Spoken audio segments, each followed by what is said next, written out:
Jose Ibarra is in jail charged with Laken Riley's murder. He is from Venezuela, and according to ICE, he entered the country illegally in 2022 and was later paroled. Rafael Gouveia Romero, he's accused of attacking 16-year-old Lisbeth Medina by repeatedly hitting her head and stabbing her. Police also say he took her phone after killing her and responded to text messages and used her social media. That led police to believe that he may be targeting other students. Use the word illegal when talking about the man who allegedly killed Laken Riley. An undocumented person. And I shouldn't have used illegal. It's undocumented. And Corey Alvarez, the 26-year-old Haitian national charged with raping a disabled teenager at a migrant shelter in Massachusetts, entered the United States last summer under President Biden's controversial parole program. Under the program, he was able to fly into New York City directly from Haiti and granted 2 years of humanitarian parole. Now to Michigan, where an undocumented migrant is charged in the carjacking and also murder of a Michigan woman, 28-year-old Brandon Ortiz Veit, facing multiple charges, including homicide. Michigan police say he shot and killed Ruby Garcia on Friday. This morning, an illegal immigrant man is behind bars accused of raping a mentally incapacitated teen. Enterprise police arrested Pablo Mendoza after getting word of a crime happening last month. Sheriff Scott Bird confirmed to WDHN that Mendoza is in the United States illegally. Elvis Jesus Hernandez Pernalete, who also goes by Luis Guevara, followed a woman from the UIC Halstead Blue Line station and, according to court documents, wrapped one arm around her neck and another around her torso. He allegedly physically and sexually assaulted her, stole her belongings, and ran. Is the view of this administration that the inflow of immigrants do more to strengthen the United States or hurt the United States? Does it do more? So, Josh, I appreciate that question, and I think it's an important question as we're hearing clearly awful rhetoric from the other side.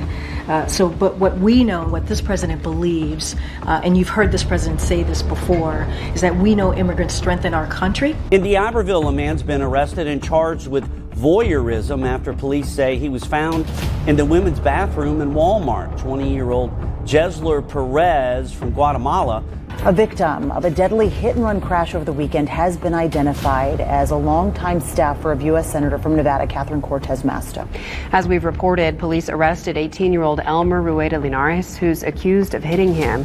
An 18-year-old undocumented migrant from El Salvador has been arrested in Mendota for murdering a man and dismembering his body. Investigators say they stumbled onto undocumented immigrants inside a home while investigating a child porn complaint. The Brunswick County Sheriff's Office arrested a man who is accused of an unusual sex crime. According to the Sheriff's Office website, 34-year-old Jose Luis Gomez Espinal was booked yesterday. He is charged with 4 counts of sexual contact or penetration under the pretext of medical treatment. A migrant charged with aggravated rape of a child is being held without bail. Corey Alvarez was in court Monday for a dangerousness hearing. He's accused of sexually assaulting a teenage girl in Raleigh. An undocumented immigrant pleading guilty to a deadly stabbing in Troy. Carlos Corrales Ramirez is facing 25 years to life in prison. Tonight, an illegal migrant is behind bars, accused of committing sex crimes against a minor. Well, in West Virginia, an arrest has been made after a woman's body was found in a burning field in Martinsburg.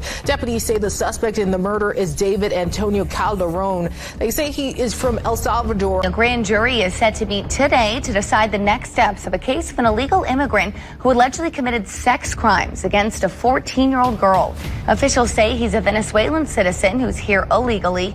They say Border Patrol actually caught Montez last year but let him go. Migrant with alleged ISIS ties was detained in Baltimore after spending more than 2 years in the country. Now in March, 5 men from South America theft group were arrested in connection with a series of burglaries all across our country. And then in January, Montgomery County police arresting another illegal migrant from El Salvador on charges of murdering a 2-year-old. According to ICE, that man had been ordered to be deported from Montgomery County in 2022, but county officials released him 2 separate times. The Harford County Sheriff says through DNA evidence, local police and FBI agents were able to arrest Victor Antonio Martinez Hernandez in Tulsa, Oklahoma last night.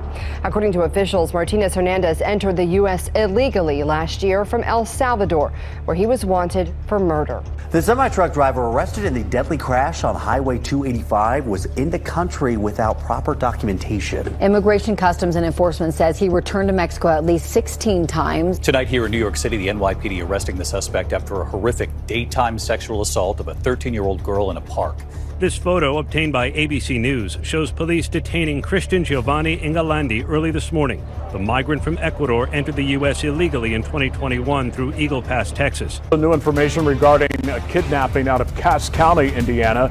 5 men have been arrested and charged with kidnapping and trafficking a 14-year-old girl from the area. All of them are from Mexico and Honduras, and all 5 were transported to the Macon County Jail, where they have been charged with kidnapping and endangering the welfare of a child. Now, the men are being held without bond and are listed as a flight risk because they are illegal immigrants.